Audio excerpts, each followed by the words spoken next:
გული ალექსანდრე სასული შერბაშიძე, პროფესორი. დაამთავრა ბათუმის შოთა რუსთაველის სახელობის სახელმწიფო პედაგოგიური ინსტიტუტის ისტორია-ფილოლოგიის ფაკულტეტი, ქართული ენის, ლიტერატურის და ისტორიის სპეციალობით. თბილისის ივანე ჯავახიშვილის სახელმწიფო პედაგოგიური ინსტიტუტის ასპირანტურა ეთიკის, ესთეტიკის და კულტურის თეორიის სპეციალობით. დისერტაცია დაიცვა კიევის ტარას შევჩენკოს სახელობის სახელმწიფო უნივერსიტეტში და მიენიჭა ფილოსოფიის დოქტორის წოდება და კვალიფიკაცია. არის ბათუმის სახელმწიფო უნივერსიტეტის აკადემიური საბჭოს წევრი, აფხაზეთის ეროვნული აკადემიის წევრი, პედაგოგიური ფაკულტეტის სადისერტაციო სამეცნიერო საბჭოს თავმჯდომარე. მისი ავტორობით მომზადებული და გამოცემულია მონოგრაფიები და სამეცნიერო სტატიები. არის მრავალი საერთაშორისო კონფერენციის მონაწილე და ორგანიზატორი, როგორც საქართველოში, ასევე საზღვარგარეთ. კითხულობს ლექციებს სწავლების სამივე საფეხურზე ფილოსოფიაში, ესთეტიკაში, განათლების ფილოსოფიაში, ხელოვნების ფილოსოფიაში და ასე შემდეგ. ქალბატონებო და ბატონებო, გული შერბაშიძე. მოგესალმებით.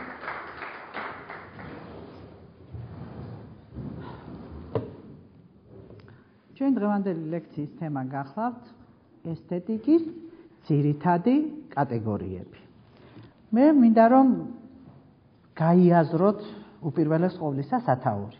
რადგანაც სათაურში ვამბობ, რომ ესთეტიკის ძირითადი კატეგორიები, ეს იმას ნიშნავს, რომ ესთეტიკას აქვს ძირითადი კატეგორიებიც და ამავე დროს იყენებს ისეთ კატეგორიებს, რომელიც ძირითადი არ არის. რა იგულისხმება ამ გამონათქვამში?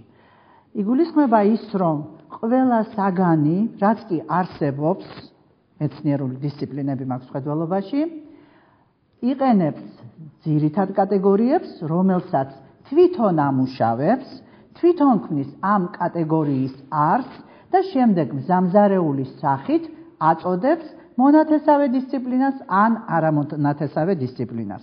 ამას გარდა თითოეული მეცნიერული დისციპლინა იყენებს იმ კატეგორიებს, რომელსაც ამუშავებს სხვა რომელიმე დისციპლინა, მაგრამ თვითონ მზამზარეული სახით იყენებს. ასე რომ ის, რასაც ლიტერატურის თეორია, ხელოვნებათმცოდნეობა კატეგორიებს ამუშავებს, თქვათ მხატვრული ტიპი, პერსონაჟი და ასე შემდეგ, ამას ესთეტიკა თავისი კვლევის პრობლემების დროს იყენებს მზამზარეული სახით, მაგრამ არის ისეთი კატეგორიები, რომლის არსსაც თვითონ ესთეტიკა გვაძლევს და ეს კატეგორიები გახლავთ მშვენიერი და უგვანო, ამაღლებული და მდაბალი, ტრაგიკული და კომიკური.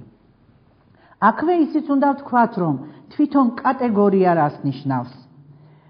კატეგორია არის საკვანძო პუნქტი იმისათვის, რომ გამოეყოს ადამიანი სამყაროს, დააკვირდეს ამ სამყაროს, შეიმეცნოს იგი და მიღებული ამ დაკვირვების შედეგად მიღებული ცოდნა რაღაცაში ჩამოაყალიბოს. ანუ აქ თავმოყრილია, საკვანძო პუნქტია ბუნების მოვლენათა ქსელის შემეცნებისა და დაუფლებისათვის. აი კატეგორია სწორედ ამ მნიშვნელობით გამოიყენება. ეხლა გამოდის, რომ კატეგორია მაშინ, როდესაც ადამიანი იწყებს სამყაროში დამკვიდრებას, რა თქმა უნდა არ ქონდა. ეს შეიქმნა გაცილებით გვიან, როდესაც ადამიანმა რაღაც გარკვეული ცოდნა დააგროვა და გაჩნდა კატეგორიის აუცილებლობა და საჭიროება. სწორედ ამიტომაც ამბობენ, რომ კატეგორიები საკვანძო პუნქტებია, გამოყოფის საფეხურებია სამყაროსაგან, რადგანაც ეს კატეგორიები მოგვიანებით ჩამოყალიბდა და შეიქმნა. ეხლა მეორე რაც თვალშისაცემია ამ ჩამონათვალში, მე ვთქვი არა მშვენიერი, არამედ მშვენიერი და უგვანო. ასევე სათაურში ვთქვი არა ესთეტიკური კატეგორიები, არამედ ესთეტიკის კატეგორიები. თქვენ მომავალი ფილოსოფოსები ბრძანდებით და მეტყველების ამ პერიპეტიებს აუცილებლად უნდა მიაქციოთ ყურადღება. მე რომ მეთქვა ესთეტიკური კატეგორიები მეთქი, მაშინ თავიდანვე ვაცხადებდი, რომ თქვათ უგვანოს აქვს ესთეტიკური რაღაც.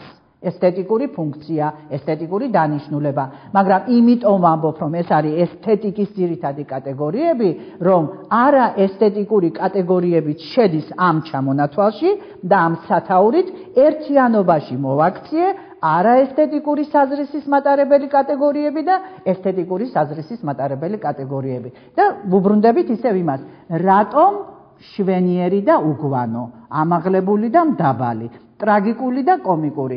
რატომ ასეთი წყვილადის სახით ვასახელებ ამ კატეგორიებს? საქმე იმაში გახლავთ, რომ ყოველი მოვლენა არსებობს დაპირისპირებულთან ერთად. უფრო მეტიც, იგი არსებობის უფლებას დაპირისპირებულთან ბრძოლაში იღებს. თუ მშვენიერს ჩვენ განვიხილავთ უგვანოს გარეშე, სრული წარმოდგენა მშვენიერზე არ გვექნება და ასევე ამაღლებული და მდაბალთან ერთიანობაში უნდა განვიხილოთ, ხოლო მესამე წყვილიც ანალოგიურად უნდა განვიხილოთ აუცილებლად დაპირისპირებულთან ერთიანობაში. ეს იმისი დადასტურება, როგორც სიცოცხლე არ არსებობს სიკვდილის გარეშე და სიცოცხლე აზრს კარგავს, თუ სიკვდილი გაქრება, ხო? აქედან გამომდინარე, მშვენიერიც არსებობს იმდენად, რამდენადაც არსებობს მასთან დაპირისპირებული წყვილი უგვანო. ასე რომ შევთანხმდით, რომ კატეგორიები აუცილებლად უნდა განვიხილოთ წყვილადის სახით. იმ სახელმძღვანელოებში, იმ წიგნებში, რომელსაც მე გისახელებთ, აუცილებლად თქვენ ნახავთ, რომ კატეგორიები სწორედ ასეთი წყვილადის სახით არის განხილული. ეხლა გადავდივართ პირველი წყვილის განხილვაზე. მშვენიერის შესახებ ჩვენ დავასახელეთ პირველი დიალოგი და ვთქვით, რომ ეს არის დიდი ჰიპია პლატონის, სადაც მშვენიერების არსი არის განხილული, მაგრამ მე არ მithქვამს, როგორ სრულდება ეს დიალოგი. ეხლა გეუბნებით, რომ დასკვნა არის ასეთი, რომ მშვენიერება ძნელია. რას გულისხმობთ ამ სიძნელეში? გულისხმობთ იმას, რომ დაიწყო მშვენიერების შესახებ მსჯელობა ჯერ კიდევ ძველი წელთაღრიცხვით 20-25 საუკუნეებში და ეს მშვენიერება ძნელია დღესაც დღის წესრიგში დგას. ეს იმას ნიშნავს, რომ მართლა ძნელია მშვენიერების არსის კვლევა. მიუხედავად ამისა, ფილოსოფოსები, რომლებიც ამ პრობლემაზე მუშაობდნენ, გარკვეული დასკვნები არის გაკეთებული და არსებობს ფორმულა, რომლის გამოყენებითაც თქვენ შეიძლება პასუხი გასცეთ კითხვას, როდესაც თქვენ ვიღაცა გეკითხებათ, ან თქვენი და-ძმა, ან თქვენი მოსწავლე, ან თქვენი მეგობარი, რა არის მშვენიერი და ან კიდევ რაში მდგომარეობს მშვენიერების არსი. მოსე კაგანი არის ერთ-ერთი ავტორი იმ განმარტებისა, რომელსაც ეხლა მე თქვენ გეტყვით.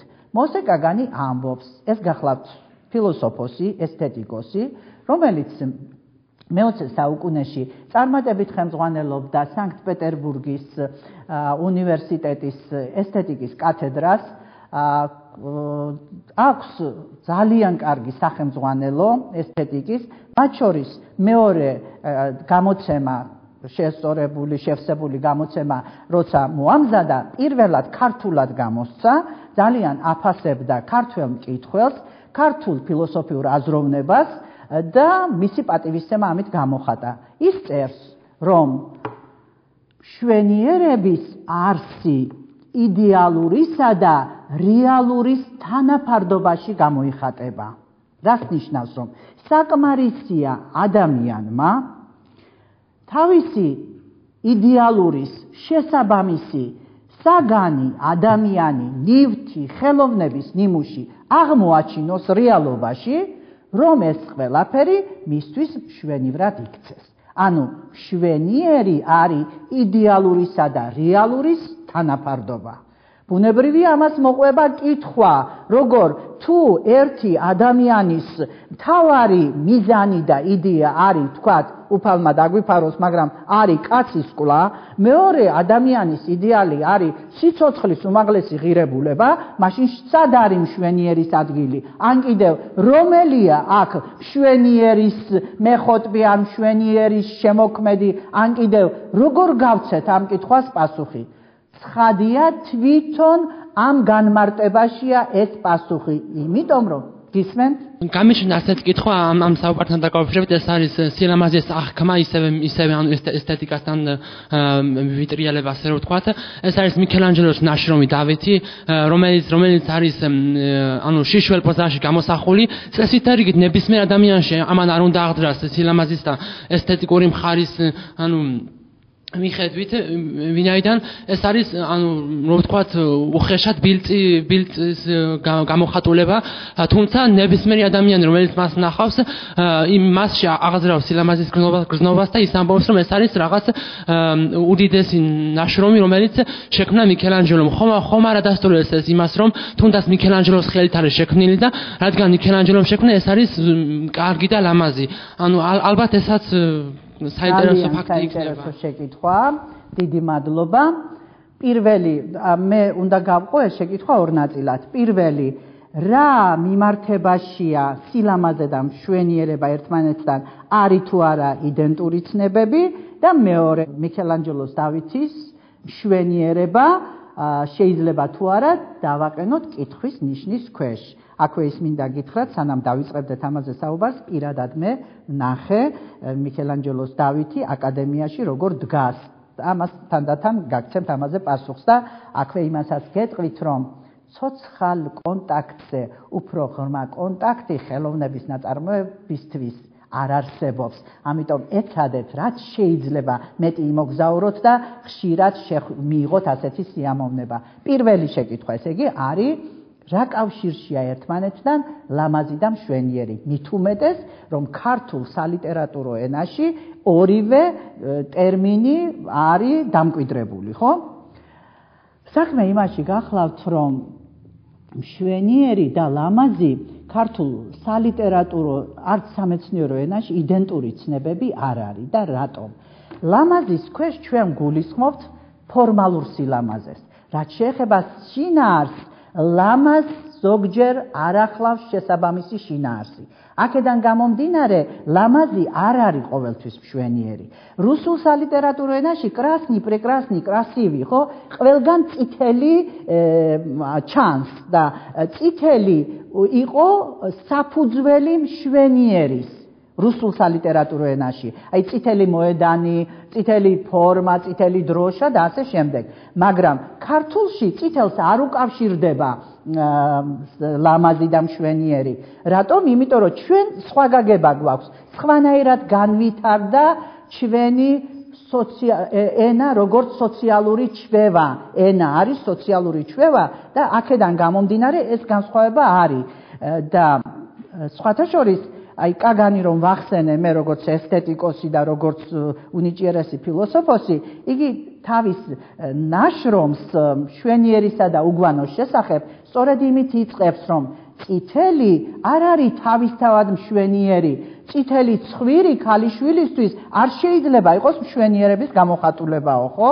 ესე იგი გამოდის, რომ ქართველებს ენობრივი ლექსიკა უფრო განსხვავებული გვაქვს და უფრო ზუსტად ასახავს სათქმელს. ანუ ლამაზი არ არის მშვენიერი და პირიქით მშვენიერიო, ზოგჯერ ასეთი აზრიც მუსირებს, რომ მშვენიერი შეიძლება არ იყოს ლამაზიო და როგორც წესი ამ სათქმელის დასადასტურებლად მოაქვთ კვაზიმოდოს მაგალითი, ყველასათვის ცნობილი და პოპულარული ნაწარმოებისგან, ხო? მე ცოტა სხვა შეხედულება მაქვს ამასთან დაკავშირებით. მე მიმაჩნია, რომ დღეს უკვე ისე განვითარდა ესთეტიკა, რომ ესთეტიკა აღარ არის მხოლოდ თეორია და მხოლოდ ერთ სფეროში ჩაკეტილი, თქვათ, ფილოსოფიური დისციპლინა. თქვენ ყოველდღე გესმით ტელეეკრანებიდან სამედიცინო ესთეტიკა, ხო? ისე განვითარდა, რომ ადამიანის ფიზიკური სრულყოფისათვის სამედიცინო ტექნიკა მიაღწია მართლაც უდიდეს კულმინაციას და უკვე მრუდე ცხვირი, მოკლე ფეხი, ელამი თვალი, სამეთყველო აპარატი და ასე შემდეგ, ეს ფიზიკური გარეგნული ნიშნები, რასაც ქვია, აღარ ითვლება დიდ ტრაგედიად, მისი გამოსწორება შეიძლება. აქედან გამომდინარე, მომწონს, როდესაც ჯანსაღ სხეულში ჯანსაღი სულია, იმიტომ რომ ის უკვე პრობლემა აღარ არის. მიუხედავად ამისა, ლამაზი და მშვენიერი მაინც არ არის იდენტური ცნება და ძალიან ხშირად შეიძლება შეხვდეთ ასეთ მაგალითს, როდესაც ძალიან მშვენიერი ადამიანი, ესა ლამაზი ადამიანი, სულით შეიძლება მშვენიერი არ იყოს. სამწუხაროდ ასეთიც ხდება. ეს პირველი პასუხი. ეხლა რაც შეეხება მიქელანჯელოს დავითს. მე წინა ლექციაზე გითხარით, რომ ხელოვნებაში არსებობს ისეთი კლასიკური ნიმუშები, რომლებიც უკვე შეფასებულია, რომელიც გადაფასებულია, ღირებულებათა გადაფასებას აღარ ექვემდებარება, გარკვეული დისტანცია, ანუ დრო გვაცილებს ჩვენ იმ ხელოვნების შექმნის პერიოდიდან დღემდე რაღაც გარკვეული დისტანციაც გავლილია და ბუნებრივია, რომ ადამიანი, როდესაც მიქელანჯელოს დავითთან დგეხარ და ხედავ, როგორ მოძრაობს თითოეულ ძარღვში სისხლი, რომ მზად არის დავითი გადმოხდეს ამ კვარცხლბეკიდან, ხელი ჩამოგართვას, მოგესალმოს და ფიქრობ განცვიფრებული, ნუ თუ შეიძლება ეს ადამიანის ხელმა შექმნას, ნუ თუ ეს არ არის ცოცხალი დავითი, ნუ თუ ეს არის მართლაც გენიალური ტვინის შემოქმედება და ასე შემდეგ და როცა აი ეს განცდები გაქვს, უკვე ასეთი კითხვა აღარ გაგიჩნდება, იმიტომ რომ ის კი არ არის უხამსობა, ეს არის ყველაზე ნათელი წერტილი ხელოვნებაში და ყველაზე დიდი მიღწევა ხელოვნებაში. ახლა ვამბობ ამ პერიოდისათვის, თორემ მომავალი საუკუნეები რას გვიმზადებს, ჯერ ჩვენ არ ვიცით და შეფასებასაც ვერ ვიტყვით. ასე რომ მიქელანჯელოს დავითი არის შედევრი და არის უდიდესი კლასიკური ნაწარმოები. ის აუცილებლად უნდა ნახოთ თქვენ. ხო? გისმენთ? თქვენ ახსენეთ ხელოვნების კატეგორიები. ანუ ახსენეთ მშვენიერი და უმსგავსო, ამაღლებული და დაბალი. მაგრამ აი ამ კატეგორიებში, აი პირველი ეს ორი კატეგორია, ანუ ერთი არის საპირისპირო აბსოლუტურად, მეორესი და მეორეში თითქმის აზრი არ დევს. და მე მაინტერესებს აი მესამე კატეგორია, რასაც ტრაგედია და კომედია ეწოდება. ორივე არის ასახვა, ამავდროულად ორივე ხელოვნებაში არის თანაბრად დაფასებული და ეს მიმართება როგორ შეიძლება რომ აგიხსნით მაგასაც. ხო თქვით რომ მშვენიერი არის ის, რაც თანაფარდობაში მოდის, როდესაც თანაფარდობაში მოდის იდეალური და რეალური და უგვანოა ისეთი, როდესაც წინააღმდეგობაში მოდის იდეალური იდეა რეალობასთან. ეს მე მგონი ისეთი განმარტება, რომ ზედმეტ კომენტარს არ საჭიროებს, ბუნებრივია, რომ თითოეულ თქვენგანს აქვს რაღაც იდეა და როდესაც იდეა მოდის თანაფარდობაში რეალობასთან, არის მშვენიერი და პირიქით როცა გვაქვს, არის უგვანო. და აი სწორედ აქ შეიძლება გავაგრძელოთ საუბარი იმაზე, რომ სად ხდება ჩვენ მშვენიერი და სად ვლინდება ეს მშვენიერი. მშვენიერს იმიტომ უწოდებენ ესთეტიკის ალფასა და ომეგას, რომ მისი გამოვლენის სფერო არის ძალიან პროდუქტული. მშვენიერი შეიძლება იყოს ბუნებაში, ხელოვნებაში, ადამიანში, ყოფითი მშვენიერება, ჩვენი ინტერიერი, დიზაინი, ეს ყველაფერი ემსახურება მშვენიერს და მშვენიერის აღქმას და ადამიანის კომფორტს, ხო? მაგრამ ამას ვერ ვიტყვით ტრაგიკულზე, იმიტომ რომ ტრაგიკულის გამოვლენის სფერო გაცილებით ვიწროა. მშვენიერის შექმნისა და აღქმის უნარების სრულყოფა ერთ-ერთი მთავარი მიზანია საგანმანათლებლო სივრცეში.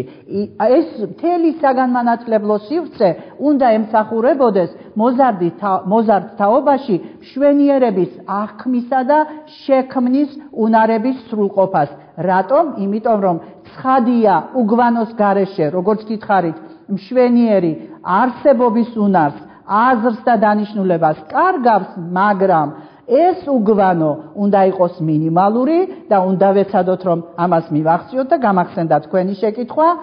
უგვანო იმით განსხვავდება ამავე დროს მშვენიერისაგან, თქვენ დასვით ასეთი კითხვა, არსებითი სხვაობა რა არისო? მშვენიერ უგვანოს არ აქვს ესთეტიკური საზრისი. გაიგეთ? დააკვირდით. მას არ აქვს ღირებულება. გამიგეთ? მას არ აქვს ღირებულება. უგვანო არის ანტიღირებულება. ეს არის არსებითი სხვაობა მშვენიერსა და უგვანოს შორის. თუ ეს არ გავითვალისწინეთ, მაშინ ბუნებრივია მუდმივად გაჩნდება ეს კითხვები, რატომ უნდა გავიაზროთ ჩვენ უგვანო იმისათვის, რომ მშვენიერების სიღრმე, მშვენიერების უფლებამოსილება, მშვენიერების გამოვლენა და სულიერების დამოკიდებულება მშვენიერებასთან უკეთესად გავიგოთ, ხო? აი ეს არის მთავარი უგვანო